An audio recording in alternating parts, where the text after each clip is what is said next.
Hey ladies, welcome or welcome back to my channel. Yes, this is a picture and I am doing a voiceover. Ladies, please hear me when I say this. Marriage is not a prize. Stop letting religion convince you that your value is tied to how much you can endure. Ironing a man's clothes so he can go cheat on you. Praying for a man while he's disrespecting you. That's not love. That's not God. And that's not what you were created for. Some of these men only change when life humbles them, when they're old, worn out, and can no longer attract the woman they actually wanted while they were dodging you. And and then here comes the redemption arc, the I gave my life to God storyline. But the damage is already done. It's time to deconstruct from toxic beliefs. You are worthy of peace, love, and soft life now, not after years of suffering and abuse. Invest in yourself, love yourself, build a life so full and beautiful that whether or not a man comes along, you're still whole. There's this video circulating around about this podcast. This lady or this couple, they came online and she was talking about all the things that she endured in her relationship, in her marriage. And these two men are just sitting there, laughing like they're not laughing with you, they are laughing at you. And I'm going to share a few stitches with you guys, and I'm going to give more of my opinion at the end of the video. But this is just sad, y'all. Well, before we got married, we dated in high school. And in high school, I knew that I was number one, but I knew when I met him, he told me, you're my starter, but I got other ones on the bench, And, what else would you tell me, baby? That you my point guard. Yes. You and that lead the you team, love me. but I like them. Right. So I was in a relationship I was okay with that as long as I was first. Mm-hmm. And there's a reason for that. I want, the women to know out there, I didn't know Jesus. I didn't, know who I was. What'd you say, babe? I had no value. No, you had no value. You had no worth. You did not know who you were. He said you didn't know your self-worth. Right. And I'm 17. Yeah, of course. So I'm a teenager. And I was preconditioned to think this way because my mother divorced my father for infidelity. And I'd always thought if you could just forgive him, our family would stay together. Oh, that's deep. So that was not a deal breaker for me, as long as I knew about it. Now, he knows if I found out about it, we'd have a problem. But if he told you in advance, you'll be okay. Yeah. So if he said, hey, listen, tomorrow I got this little shorty lined up. I'm going to go run through and I'm going to smash it. I'll see you the next day. Well, he would never say that. It was usually after the fact. Yeah. Hey, I had a hiccup last night. Just heads up. Yeah. Yeah. A hiccup. You were saying after the fact? And I'm like, let's just pray together. He goes, I'm not praying with you. I go, but you go to intercession. He's like, yeah, I'll pray with them, but I don't want to pray with you. Yeah. And the church is booming. Booming. But Mark 3:25 says a house divided won't stand. And the enemy will try to, he's cunning, he's crafty. And we really were going through a demonic, satanic time where the enemy was trying to destroy our marriage. Yeah. Where I felt more in love with kingdom than Kelly. Yeah, and it doesn't. And I had no balance. It doesn't help. Proverbs 11:1 says a false balance is an abomination to God. Sometimes the enemy can't make you sin, but he'll make you busy. Yeah. Yeah, and I was going to say it doesn't help either when, a man of God's on the road doing a book tour and a woman says, my body is for preachers. That doesn't help either. Yeah, we seen it all. Yeah. Heard it all. But God. Mm-hmm. There's another part of this shit show that I wanted to talk to y'all about. I'm going to play the clip and then I'm going to come back and we're going to talk about it. 5 years into our process, Lord, do whatever it takes to save him. Because although I was going to church, praying, doing all this, it didn't seem to be making a difference. So this is going on for 5 years. Sure. When he had a reprobate mind. Yes, completely. And I was working for the police department as a dispatcher. It was 3:00 in the morning. I worked nights, he worked days because we couldn't afford daycare. I was dispatching. I got a call of armed robbery in process. I got the K-9, the air unit, set up a perimeter. We were chasing him. We pulled the car over, arrested them, and it was him. And my cousin. Yeah. Yeah. Yeah. Yeah. I'm Kermit the Frog at this moment. This is T. Yep. Did you say you got the call and it was him? It was him committing armed robbery. Yeah. Caught him. Yeah. And he was arrested. I was arrested, me and my cousin. Yep. So he is now facing 7 to 21 years in prison. Yeah. 7 to 21. I got off the floor, told my sergeant what happened because I didn't want to lose my job because you can't be married to a criminal. Right. And I'm like, I didn't know what he was doing. And my first thought was, who has my kids? Because it was 3 a.m. But I had my baby sister. She would come in and watch the kids while I'm out. He robbed people. And I kept a few dollars in her pocket. Oh, this is an ongoing thing you used to do. She never knew that you was robbing. No, Yeah, didn't know. It's ongoing. And had no idea because he was a psych tech during the day. And a robber at night. Yeah. Call about double-minded. This is what I was living with. Yeah. And so I finally. Let me tell y'all something. I never knew all this when I invited him on the podcast. Right. This is a whole different story. Yeah. Just take marriage. I found fascinating. This right here. This is a whole movie. So he was in jail for 3 days. You can take it. And then during that day 3, I was on the top bunk. I said, Lord, if you get me out of this, I'll serve you. I had a Bible in my hand. I'm reading the Bible. 3 seconds later, they said, still roll up over the intercom. And I looked at my bunkie. He was down under me. And I said, hey, man, did they say still? He said, I think so. So I go up to the front and they say, yeah, you've been bonded out. And I'm like, really? They like, yeah, you've been bonded out. So when I got out in the parking lot, I saw my wife out there and my mom and dad. I looked at my dad. I said, I'm ready to be a preacher. True story. That was the conversion. That was the conversion. Listen, when God did that in 3 seconds, not 3 minutes, not 30 minutes, when I said, Lord, if you get me out of this, I'll serve you. 3 seconds later, they said, still roll up. Yep. And when I went outside, I told my dad I'm ready to accept my call. And you know what my dad, the best thing he ever did, he said, well, if you want to be a preacher now that you're in all this trouble, he said, you and Kelly clean my church every Monday and Thursday, and then I'll let you preach in the next year. And so now my question is, why Kelly got to clean the fucking church? Weren't you the one that just got arrested while Kelly was at work?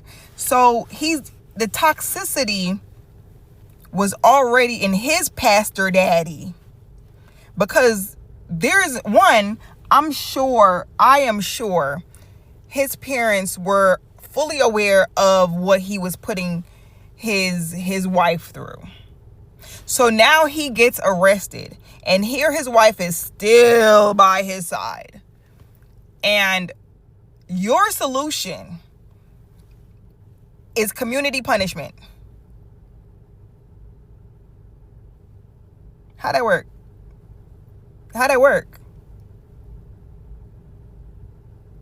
It's so many levels of toxicity in this situation to unpack. And someone had said, like, oh my God, I'm going to get into it. Oh, girl. It's going to trigger a lot of women. Mm-hmm. They're going to look at it like, see, that's that struggle love they're talking about. I don't want it. Right. I don't want the struggle love. I don't want to have to deal with a man that has to go through all that and me lower my standard, lower my value for a man to be in this broken state, disrespectful, calling me out my name, parading women in front of me, and then I'm going to pray for his deliverance and pray, no, God, I need the reformed man. What would you say to the women that may be looking at this and say, see, that's that nonsense they talking about? Well, I would say that's why you're single still.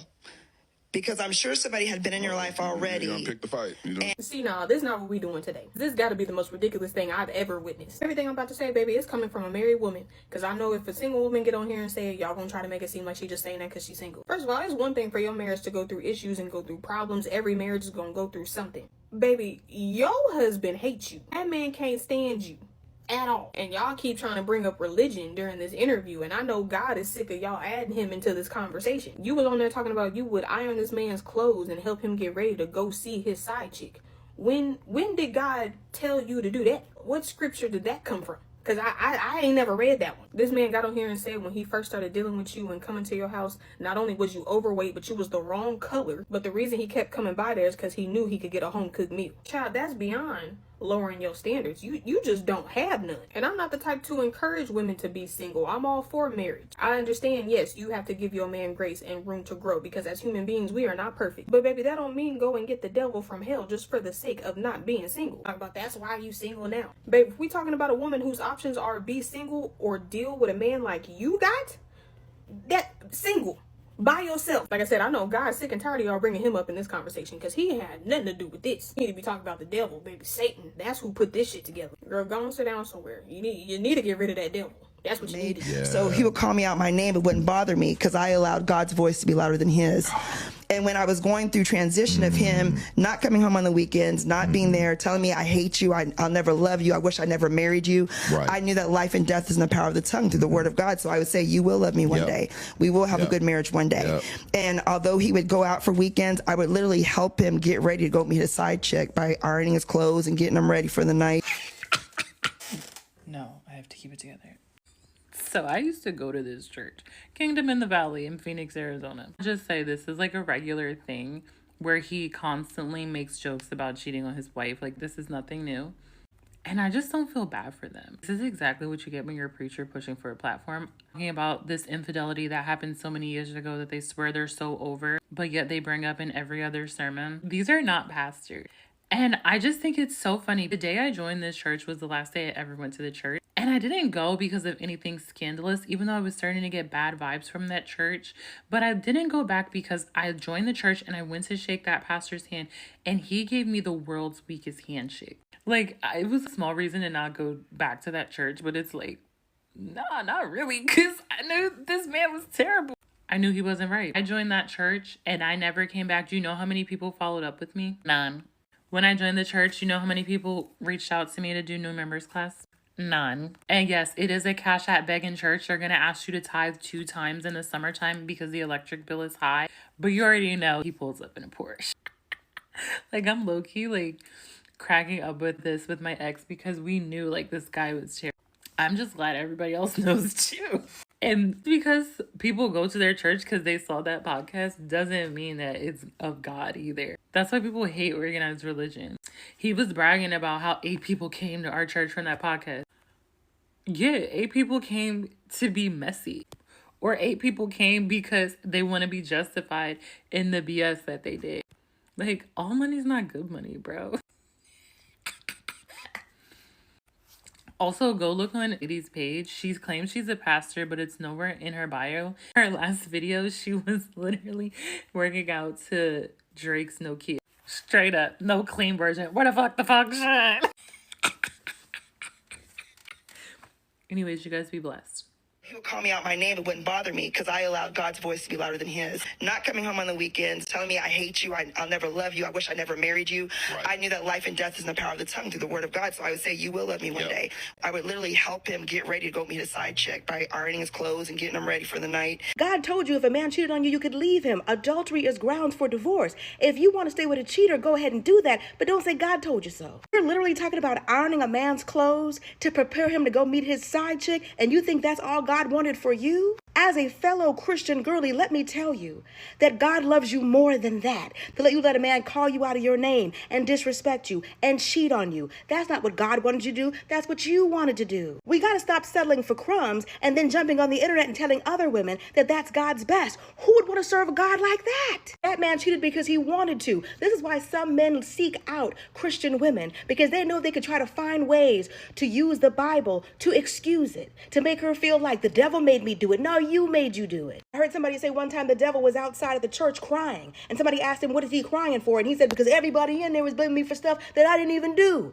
That's exactly what's going on here. He can always use that he got weak and the devil was using him, and you just got to pray harder or pray more, or God was testing you. He could use those excuses for the rest of his life because you're willing to fall. Still, your husband told you in big font, little font, Espanol, English, and French that he did not like you. Matter of fact, he hated you. He even went on to say he didn't even like how you look because his type is 5'2", 120, and you are 5'6", 170 something. Sitting up there with the confidence of Michael B. Jordan when he really looking like Carl Winslow. And then he let you know that he was with you out of convenience and what he could get out of you, because the podcaster asked him, well, if she wasn't your preference, what made you keep coming back? And he said, because she stayed down the road and she used to cook for me real good. And she worked at Lane Bryant and used to give me money. While you were up there sharing your trauma, they were quite literally laughing at you and not with you. And this is what I mean when I say some women rather be miserable and taken rather than single and happy. And the podcaster asked her, well, what would you say about the criticism, or if somebody came up to you and said that your testimony was hogwash? And she said, I would tell them that's why you single. So even though she got drugged through the mud and turned every which way but loose, she still thinks that she is better than single women because she can say, my man, my man, my man. And then I finally came across the clip where he explained what made him start acting right and turning his life around. Y'all know what it was? He had gotten himself in some trouble and was on probation for 4 years. And at any point he messed up, he would have went to prison for a very long time. And she was so ecstatic that finally he was going to sit his butt down. Kelly, just say the thing out loud, sweetheart. You don't like to be alone. You don't know how to be alone. And you have solidified your existence in a man. Kelly's still saying that she was graced by God to iron her husband's clothes so that he can go and cheat with his side chick. It's about the dumbest shit I have ever heard in my entire fucking life. I swear, religious psychosis and brainwashing definitely needs to be studied in the black community, because I promise you, I will never love God that much. Y'all, please let me know y'all's thoughts on this as well, because... What God are y'all serving that have y'all sitting on these TV shows and these podcasts, holding the hand of your husband as he smiles and nods while you talk about how he has cheated on you repeatedly, dogged you out, thrown you on the ground, stepped on you, picked you back up, throwed you back on the ground, walked all over you, and treated you like something on the bottom of his shoe, yet God has told you that you should stay with him? What God is that? That can't be the same God that I know. We can't be talking about the same God, because in the Bible, it says adultery is grounds for divorce. Y'all need to stop bringing God in y'all mess and stop bringing God in the fact that you just want to stay with your lying-ass, cheating-ass, dog-ass husband because you too scared to leave him and go somewhere else, and because you don't know your worth. God has nothing to do with that. You are making a choice. Because if the shoe was on the other foot, he would not be sitting up there holding your hand, smiling and nodding if you did him the same way that he did you. God has nothing to do with that. And I'm glad you brought this up, because her husband does not have access to the women he once had access to. She thinks it was the fear of God. She thinks it was his own volition to finally turn a new leaf and be faithful to her. You don't even have access to the women you used to have access to. You're getting old. You might suffer from ED. You're not a prize anymore. So of course you're going to settle for the woman that was the most convenient and the most accessible to you. Of course you're going to settle with the woman who you had to put through hell and drag through the mud first. Of course. And in his sick and twisted mind, he felt like this woman really loved me. She really held me down. You know how a lot of men are. Don't get me started on black men who see a woman riding through everything they put her through as love, when if that woman loved herself first, she would never have stayed with you. No, it was not love. It was attachment. It was a trauma bond. You resembled some relationship in her life, in her childhood. You were familiar. You were a familiar devil. That is the only reason she stayed. She did not know who she was, and she admitted that in the interview. Hell, I would say today, she still don't know who the hell she is. She is in a deep psychosis. That pastor, Reggie Steele, dog walked his wife every chance he got. Talking about that Dear Future Wifey podcast interview with him and his wife. He dog walked her every chance he got. Cheating on her left and right. Telling her he finna go cheat. Had her ironing his clothes when he was finna go see his side chick. He telling his wife she's worthless, ain't got no value. He telling her she not his preference. Pretty much telling her he not attracted to her, he don't like her. He said the only reason he was coming home was because he had kids with her. Specifically, he didn't want another man to raise his daughters. And she stayed. She stayed as long as I was first, as long as I came first, as long as he came home. It is my hope that us as a people are removed from the shackles of that struggle, love, long as he know where home is mentality. And also, before you idolize a long-lasting marriage, get that backstory. And I'm so happy Dr. Martin clocked there too, because they were absolutely trying to paint a picture of, if you stick around and endure the pain and allow yourself to be emotionally and mentally, you will win in the end. Look at me. This was 20 years ago. I endured all of that pain. I allowed this man to trample over me, and we came out on the other side of glory. That was the message. And I want my young women who watch this video and who are currently in a position where they are being trampled over to understand that the long-standing repercussions that your mental health will face because of the trampling that somebody else is doing to you is unmatched. Your self-worth and your self-esteem will take a detrimental hit that will take years to fix. And sometimes it is impossible to fix something when you are living with the person who is trying to break you. That's all I know. Yesterday, someone asked me why I haven't commented on this whole issue, and it's because this woman over here, she decrees. It's really that simple. There's no great mystery here. I don't think she's stable mentally. And I don't have much more to add to this whole conversation than that. Because, my dear, once you start hearing voices, to me, that sounds like psychosis. Especially when those voices are telling you to do things that are harmful to yourself, either physically or mentally harmful to yourself.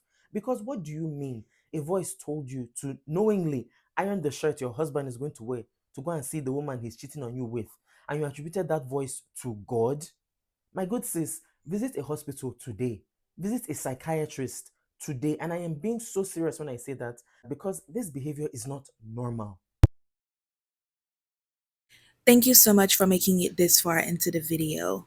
If you're still here, it means you enjoyed the video and you actually, you understand what's going on. And my advice to you, if you're a young woman or just a woman watching this video, stop waiting to be chosen. Choose yourself, choose your peace, choose your growth. Religion should never be a reason you stay in a situation that breaks you. And marriage isn't a badge of honor if it costs you your dignity. To any women listening to this, you don't have to earn basic respect. You don't have to pray a man into being decent. You are not hard to love. You're just surrounded by people who benefit from you doubting your worth. Start pouring into yourself. Get curious about who you are without the labels, without the titles, without chasing after validation, wanting to flex on single women, saying you're married even if you're in a shitty marriage.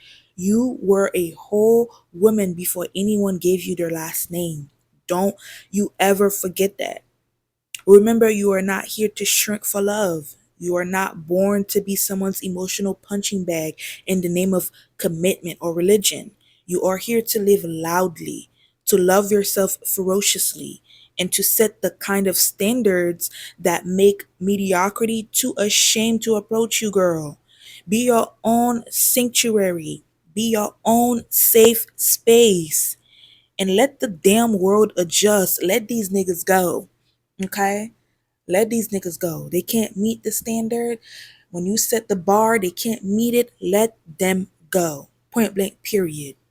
Y'all need to let go of these shackles that are holding y'all back. Anywho, let me know your thoughts down in the comments section. I will see y'all in the next one.